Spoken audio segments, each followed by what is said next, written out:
Avec les changements climatiques, c'est sans surprise qu'on s'attend à des bouleversements de la zone côtière, mais lesquels exactement? Concrètement, comment est-ce que les écosystèmes côtiers et les communautés vont pouvoir s'adapter à ces changements-là? Dans cette capsule, on s'intéresse à la modélisation numérique et en quoi ça nous permet de pouvoir anticiper les conditions futures.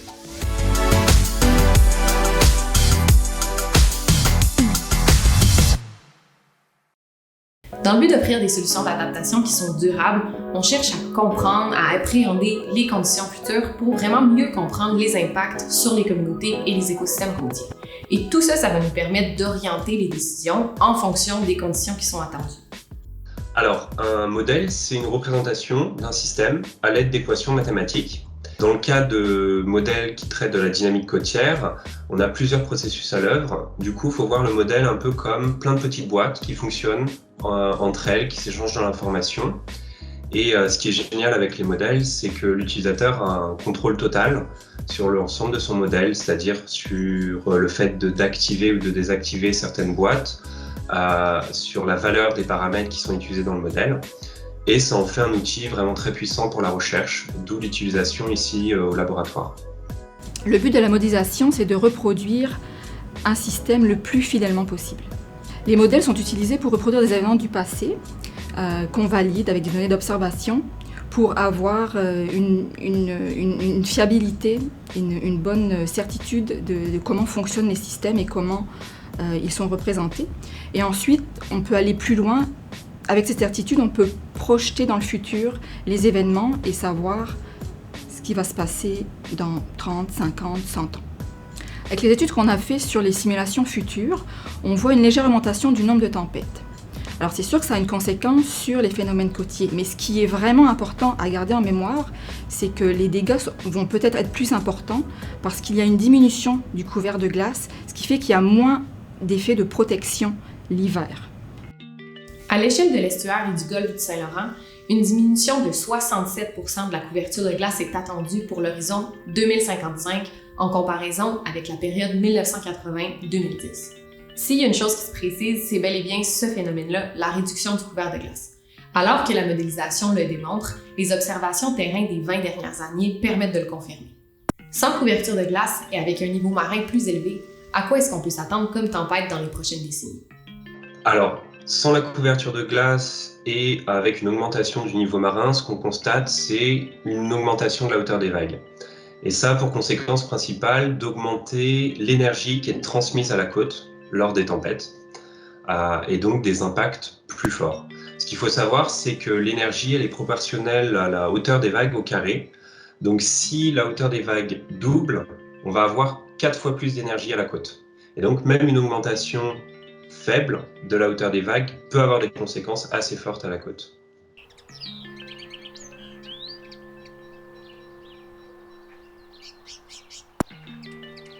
On a modélisé cette tempête du 6 décembre 2010 à cette période donnée et avec le niveau marin en 2070 et on constate des différences majeures, notamment au niveau de l'intensité qu'a eu cette tempête à la côte, avec par exemple, sur un point donné, on observait une submersion de l'ordre de 10 cm en 2010, et ce chiffre monte à 1 mètre en 2070. De même, au niveau des résidences touchées, on avait en 2010 compté environ une vingtaine de résidences qui étaient soit submergées, soit avec un terrain très érodé, alors qu'en 2070, ce chiffre monte à plus de 100. Donc vraiment des différences fortes. Et au niveau des sédiments, on observe une érosion en 2010 de l'ordre de 10 000 m3 de sédiments érodés, alors que ce chiffre monte à 15 000 en 2070. Cette modélisation nous donne un avant-goût de ce à quoi pourrait ressembler une tempête avec la hausse du niveau marin. Mais cette hausse du niveau marin va aussi avoir des impacts sur l'évolution des écosystèmes. La modélisation nous permet d'anticiper les conditions futures qui feront évoluer les écosystèmes côtiers, mais on peut aussi arriver à modéliser la réponse de certains écosystèmes face à ces changements.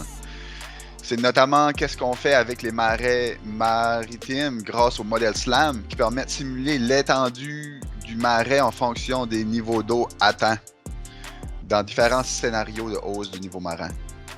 Les communautés végétales des marais maritimes est répartie en fonction de l'exposition au sel et de la submersion par les marées. Tu as la partie inférieure qui est moins diversifiée et tu as la partie supérieure qui est plus riche en espèces végétales. En réponse à la hausse du niveau marin, les marais possèdent la capacité de s'ajuster en migrant vers les terres si l'espace y est permis. Par exemple, on a modélisé la réponse du marais maritime à Saint-Siméon de Bonaventure selon les niveaux d'eau prévus pour 2055 et 2100. Les résultats nous démontrent que dans son ensemble, la superficie du marais reste globalement la même. Par contre, on observe une diminution considérable de la partie supérieure du marais en raison de la présence de la route qui empêche le marais de migrer vers les terres. On observe également le remplacement du marais supérieur par le marais inférieur, donc qui engendre une perte de diversité végétale, puis du fait même une perte de certains services écosystémiques. Bien, la modélisation, c'est un outil formidable de projection dans le temps. Donc, ça permet, dans le fond, aux gestionnaires de la côte d'avoir une meilleure idée de qu'est-ce qui s'en vient. Donc, c'est directement lié à une meilleure gestion de la côte qui prend en compte l'élévation du niveau de la mer et les événements de tempête à venir. Ouais, les modèles sont de plus en plus robustes. En fait, la composition des modèles intègre de plus en plus de facteurs, puis la qualité d'un modèle dépend de la qualité des données.